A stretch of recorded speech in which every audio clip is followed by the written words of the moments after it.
IG sir আমাদেরকে লাইভে instruction দিয়েছে, অনেক দিক নির্দেশনা দিয়েছে, সেফটি নিয়ে করেছে স্যারের।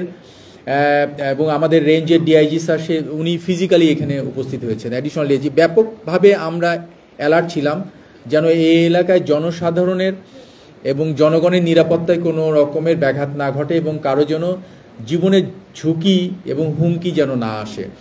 তো আমাদেরকে আইজি স্যার সরাসরি লাইভে একটাই দিক নির্দেশনা দিয়েছে, একটাই ইনস্ট্রাকশন দিয়েছে, সেটাই আমরা পালন করার চেষ্টা করেছি।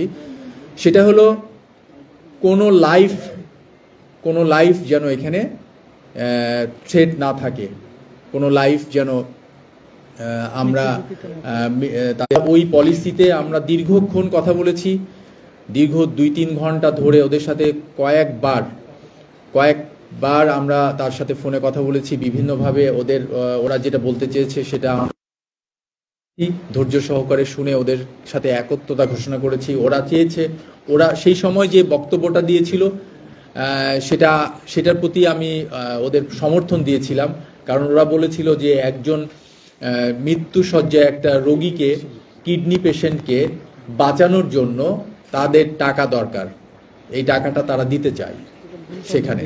তো ওইটা জন্য আমরা বললাম ওকে, তোমরা যে টাকাটা নিয়েছো বা নিতে চাও এখান থেকে নিয়ে আমরা পৌঁছাই দিব, তারপরে তোমরা নিজেদের ঝুঁকি নিবা না, জীবনের ঝুঁকি নিবা না, এবং আমাদের এখানে যাদেরকে তোমরা জিম্মি করেছো, যে সাধারণ মানুষ যারা এখানে জিম্মি হয়েছে তাদেরও যেন কোনো রকমের ক্ষতি সাধন না করা হয়। তো ওরা কথা দিয়েছে, আমাদেরকে ফোনে কথা দেওয়ার পরে আমরা তাদেরকে অ্যাপ্রিসিয়েট করেছি এবং তাদেরকে আমি ছোট ভাইয়ের মতো করে, আমরা অনেক বয়সে অনেক ছোট, ওরা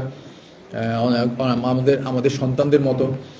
তো আমরা ছোট ভাই বলে, সন্তান বলে তাদেরকে বারবার বুঝিয়েছি যে তোমাদের এখানে কোনো, তাহলে আমরা দেখছি না যে তোমরা কোনো দোষ করছো, ঠিক আছে, তোমাদের টাকার প্রয়োজন, তোমরা নিচ্ছ, আমরা তোমাদেরকে নিয়ে এই অনেক ধরনের পলিসি যেগুলো আমরা নিয়ে সবাই, আমরা যারা এখানে টিম কাজ করেছি আমরা সবাই ফুল সাপোর্ট পেয়েছি অন্যান্য বাহিনীর তরফ থেকে। এবং বাংলাদেশ পুলিশের সর্বোচ্চ প্রধান, যিনি সর্বোচ্চ অথরিটি, আইজি স্যার সাথে ওদেরকে স্পিকারে কথা বলানোর পরে ওরাও আশ্বস্ত হয়েছে যে না, তাহলে আমরা সেফ।